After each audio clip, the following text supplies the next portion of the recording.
শোনো, একটা প্রশ্ন না, একটা সত্য বলি।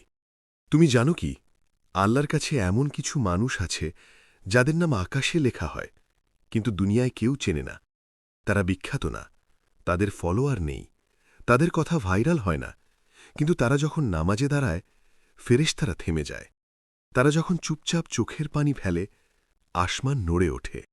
এই মানুষগুলো বেশি কথা বলে না, তারা কাউকে দেখানোর জন্য ভালো হয় না, তারা শুধু একটাই ভয় পায়, আল্লাহ যেন তাদের ভুলে না যান। তুমি জানো সবচেয়ে ভয়ঙ্কর ক্ষতি কি? দুনিয়া হারানো না, মানুষের সম্মান হারানো না, সবচেয়ে ভয়ঙ্কর ক্ষতি হল আল্লাহর কাছে অপরিচিত হয়ে যাওয়া। ভাই, আজ তুমি কার কাছে পরিচিত? মানুষের কাছে নাকি আল্লাহর কাছে? এই প্রশ্নটার উত্তর একদিন খুব কাজে লাগবে।